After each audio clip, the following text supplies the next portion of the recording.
शुक्रवार की कथा, संतोषी मैया की कथा। एक बुढ़िया थी, उसके 7 पुत्र थे। 7 पुत्रों में 6 पुत्र कमाने वाले थे और एक निकम्मा था। बुढ़िया माँ 6 की रसोई बनाती, उनको भोजन कराती और बाद में जो बचता वो 7वें को दे देती। परंतु वह भोला था, मन में कुछ विचार न करता था। एक दिन वह अपनी पत्नी से बोला, देखो मेरी माता का मुझ पर कितना प्यार है। वह बोली, क्यों नहीं, सबका जूठा बचा हुआ तुमको खिलाती है। वह बोला, ऐसा कभी नहीं हो सकता। मैं जब तक अपनी आंखों से ना देख लूं, मैं नहीं मानूंगा। उसकी पत्नी बोली, देख लोगे तब तो मानोगे। कुछ दिन बाद एक बड़ा त्योहार आया। घर में 7 प्रकार के भोजन और चूरमे के लड्डू बने।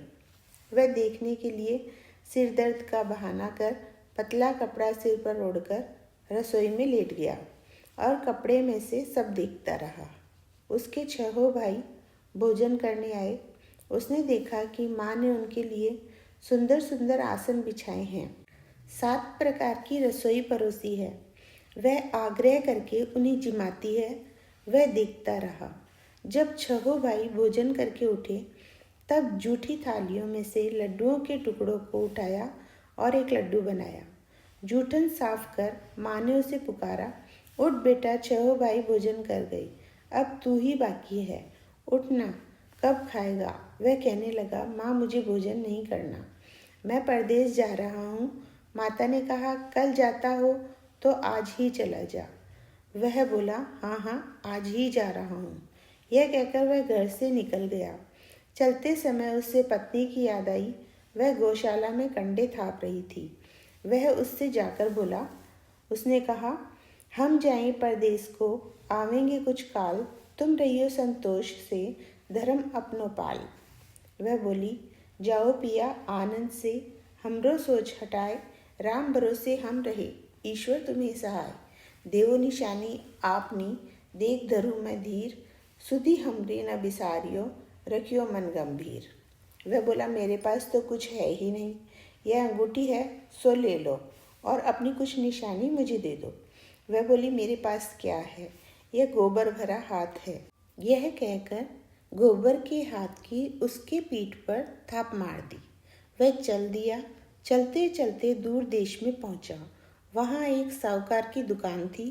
वह दुकान पर जाकर कहने लगा, भाई मुझे नौकरी पर रख लो। साहूकार को ज़रूरत थी। वह बोला, रह जा। लड़के ने पूछा, तनख्वाह क्या दोगे? साहूकार ने कहा, काम देखकर दाम मिलेंगे। साहूकार के यहाँ उसको नौकरी मिल गई। वह सुबह 7 बजे से रात तक नौकरी करने लगा। कुछ दिनों में दुकान का सारा लेन देन का हिसाब, ग्राहकों को माल बेचना, सारा काम करने लगा। साहूकार के 7-8 नौकर थे। सब सोच में पड़ गए कि यह तो बहुत होशियार बन गया। साहूकार ने भी काम देखा और 3 महीने में उसे आधे मुनाफे का साझीदार बना लिया और 12 वर्ष में वह नामी सेठ बन गया और साहूकार सारा कारोबार उसके ऊपर छोड़कर बाहर चला गया। अब बहू पर क्या बीती सुनो। सास ससुर उसे दुख देने लगे। सारी गृहस्थी का काम कराकर उसे लकड़ी लेने जंगल भेजते और घर की रोटियों के आटे के भूसे से जो भूसी निकलती उसकी रोटी बनाकर रख दी जाती और फूटे नारियल की नरेली में पानी। इस तरह दिन बीतते रहे। एक दिन वह लकड़ी लेने जा रही थी। रास्ते में उसे बहुत सी स्त्रियां संतोषी माता का व्रत करती दिखाई दी। वह वहाँ खड़ी हो कथा सुनकर बोली, बहनों तुम किस देवता का व्रत करती हो और इसके करने से क्या फल मिलता है? इस व्रत के करने की क्या विधि है? यदि तुम अपने इस व्रत का विधान मुझे समझाकर कहोगी तो मैं तुम्हारा बड़ा एहसान मानूंगी। तब उनमें से एक स्त्री बोली, सुनो, यह संतोषी माता का व्रत है। इसके करने से निर्धनता, दरिद्रता का नाश होता है, लक्ष्मी आती है, मन की चिंताएं दूर होती है, घर में सुख आने से मन को प्रसन्नता और शांति मिलती है। यह सुनकर बहू चल दी। रास्ते में लकड़ी के बोझ को बेच दिया और उन पैसों से गुड़ चना ले माता के व्रत की तैयारी कर आगे चल दी। सामने मंदिर देख पूछने लगी, यह मंदिर किसका है? लोगों ने बताया, यह संतोषी माता का मंदिर है। यह सुन माता के मंदिर में जा माता के चरणों में लौटने लगी और विनती करने लगी, माँ, मैं निपट मूर्ख हूँ, व्रत के नियम नहीं जानती, मैं बहुत दुखी हूँ। हे माता, जगत जननी, मेरा दुख दूर कर, मैं तेरी शरण में हूँ। माता को दया आ गई। एक शुक्रवार बीता ही था कि दूसरे शुक्रवार को उसके पति का पत्र आया और तीसरे को उसका भेजा हुआ पैसा भी पहुंचा। यह देख जेठानियाँ मुंह सिकोड़ने लगी, इतने दिनों में इतना पैसा आया है, इसमें क्या बड़ाई है। लड़के ताना देने लगे। काकी के पास अब पत्र आने लगे, रुपया आने लगा। अब तो काकी की खातिर बढ़ेगी, अब तो काकी बुलाने से भी नहीं बोलेगी। वह बेचारी सरलता से कहती, भैया पत्र आए, रुपया आए तो हम सबके लिए अच्छा है। ऐसा कहकर आंखों में आंसू भरकर संतोषी माता के मंदिर में आ मातेश्वरी के चरणों में गिरकर रोने लगी। माँ, मैंने तुमसे पैसा नहीं मांगा, मुझे पैसे से क्या काम है, मुझे तो अपने सुहाग से ही काम है। मैं तो अपने स्वामी के दर्शन और सेवा मांगती हूँ। तब माता ने प्रसन्न होकर कहा, जा बेटी, तेरा स्वामी आएगा। यह सुनकर खुशी से बावली हो घर जाकर काम करने लगी। अब संतोषी माता विचार करने लगी, इस भोली पुत्री से मैंने कह तो दिया तेरा पति आएगा, पर आएगा कहाँ से? वह तो इसे स्वप्न में भी याद नहीं करता। उसे याद दिलाने के लिए मुझे जाना पड़ेगा। इस तरह संतोषी माता उसके पति के स्वप्न में प्रकट हो कहने लगी, साहूकार के बेटे, सोता है या जागता है?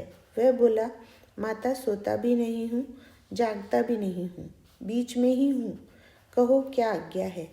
माँ कहने लगी, तेरा घर बार कुछ है या नहीं? वह बोला, मेरा सब कुछ है। माँ, बाप, भाई, बहन, पत्नी, क्या कमी है? माँ बोले पुत्र, तेरी पत्नी घोर कष्ट उठा रही है, तेरे माँ बाप उसे दुख दे रहे हैं, वह तेरे लिए तरस रही है, तू उसकी सुधि ले। वह बोला, माता, यह तो मुझे मालूम है, परंतु जाऊं कैसे? परदेश की बात है, लेन देन का कोई हिसाब नहीं, जाने का कोई रास्ता नजर नहीं आता, कैसे चला जाऊं? माँ कहने लगी, मेरी बात मानो, सवेरे नहा धोकर संतोषी माता का नाम लो, घी का दीपक जलाओ, दंडवत कर दुकान पर जा बैठना, तब देखते ही देखते तेरा लेन देन सब चुक जाएगा, माल बिक जाएगा, शाम होते होते धन का ढेर लग जाएगा। तब वह सवेरे बहुत जल्दी उठ नहा धोकर संतोषी माता को दंडवत कर घी का दीपक जला दुकान पर जा बैठा। थोड़ी देर में क्या देखता है कि देने वाले रुपया लाए, लेने वाले हिसाब लेने लगे, कोठे में भरे सामानों के खरीदार नगद दाम में सौदा करने लगे। शाम तक धन का ढेर लग गया।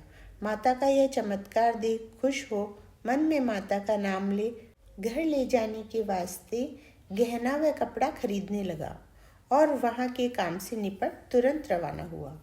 उधर बहू बेचारी जंगल में लकड़ी लेने जाती है, लौटते वक्त माताजी के मंदिर में विश्राम करती है। वह तो उसका रोज रुकने का स्थान ठहरा। दूर से धूल उड़ती देख वह माता से पूछती है, हे माता, यह धूल कैसी उड़ रही है? माँ कहती है, हे पुत्री, तेरा पति आ रहा है, अब तू ऐसा कर, लकड़ियों के 3 बोझ बना ले, एक नदी के किनारे रख, दूसरा मेरे मंदिर पर और तीसरा अपने सिर पर रख। तेरे पति को लकड़ी का गट्ठा देखकर मोह पैदा होगा, वह वहाँ रुकेगा, खाना खा पीकर माँ से मिलने जाएगा। तब तू लकड़ी का बोझ उठाकर जाना और बीच चौक में गट्ठा डालकर 3 आवाजें जोर से लगाना, लो सासू जी, लकड़ियों का गट्ठा लो, भूसी की रोटी दो और नारियल के खोपरे में पानी दो, आज मेहमान कौन आया है? माँ की बात सुन, बहुत अच्छा माता कहकर प्रसन्न हो वह लकड़ियों के 3 गट्ठे ले आई, एक नदी के तट पर, एक माता के मंदिर पर रखा। इतने में ही मुसाफिर वहां आ पहुंचा। सूखी लकड़ियां देख उसकी इच्छा हुई कि यहीं निवास करे और भोजन बना खा पीकर गांव जाए। इस प्रकार भोजन बना विश्राम ले गांव को गया। सबसे प्रेम से मिला। उसी समय उसकी पत्नी सिर पर लकड़ी का गट्ठा लिए आती है। लकड़ी का भारी बोझ आंगन में गिरा जोर से 3 आवाजें लगाती है। लो सासू जी, लकड़ी का गट्ठा लो, भूसी की रोटी दो, नारियल के खोपरे में पानी दो। आज मेहमान कौन आया है? यह सुनकर उसकी सास अपने दिए हुए कष्टों को भुलाने के लिए कहती है, बहू ऐसा क्यों कहती है? तेरा पति ही तो आया है। आ बैठ, मीठा भात खा, भोजन कर, कपड़े गहने पहन। इतने में उसकी आवाज़ सुन उसका पति बाहर आता है और अंगूठी देख व्याकुल हो माँ से पूछता है, माँ यह कौन है? माँ कहती है, बेटा तेरी बहू है। आज 12 वर्ष हो गए। तू जब से गया है तब से सारे गांव में जानवर की तरह भटकती फिरती है। काम काज घर का कुछ करती नहीं, 4 समय आकर खा जाती है। अब तुझे देखकर भूसी की रोटी और नारियल के खोपरे में पानी मांगती है। वह लज्जित हो बोला, ठीक है माँ, मैंने इसे भी देखा है और तुम्हें भी देखा है। अब मुझे दूसरे घर की चाबी दो तो मैं उसमें रहूं। तब माँ बोली, ठीक है बेटा, जैसी तेरी मर्जी, कहकर चाबी का गुच्छा पटक दिया। बेटे ने चाबी ले दूसरे कमरे में जो तीसरी मंजिल के ऊपर था खोलकर अपना सामान जमाया। एक दिन में ही वहाँ राजा के महल जैसा ठाट बाट बन गया। अब क्या था, वे दोनों पति पत्नी सुखपूर्वक रहने लगे। फिर अगला शुक्रवार आया। बहू ने पति से कहा, मुझे संतोषी माता का उद्यापन करना है।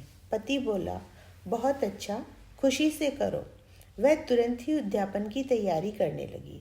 जेठ के लड़कों को भोजन के लिए कहने गई। उन्होंने मंजूर कर लिया, परंतु जेठानी अपने बच्चों को सिखाती है, देखो रे, भोजन के समय सब लोग खटाई मांगना, जिससे उसका उद्यापन पूरा न हो सके। लड़के जीमने गए, खीर पेट भर खाई, परंतु याद आते ही कहने लगे, हमें कुछ खटाई दो, खीर खाना हमें भाता नहीं, देखकर अरुचि होती है। बहू कहने लगी, खटाई किसी को नहीं दी जाएगी, यह संतोषी माता का प्रसाद है। लड़के उठ खड़े हुए, बोले, पैसा दो। भोली बहू कुछ जानती नहीं थी, सो उसने उन्हें पैसे दे दिए। लड़के उसी समय उठ करके इमली ला खाने लगे। यह देख बहू पर माताजी ने कोप किया। राजा के दूत उसके पति को पकड़कर ले गए। जेठ जेठानी मनमाने खोटे वचन कहने लगे, लूट लूट कर धन इकट्ठा कर लाया था, इसलिए राजा के दूत उसको पकड़कर ले गए हैं। अब सब पता चल जाएगा जब जेल की हवा खाएगा। बहू से ये वचन सहन नहीं हुए। वह रोती रोती मंदिर में गई और बोली, हे माता, तुमने यह क्या किया? हंसाकर अब क्यों रुलाने लगी?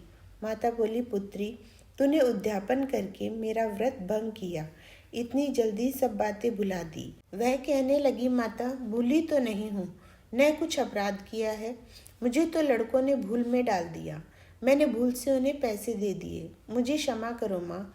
माँ बोली, ऐसी भी कहीं भूल होती है?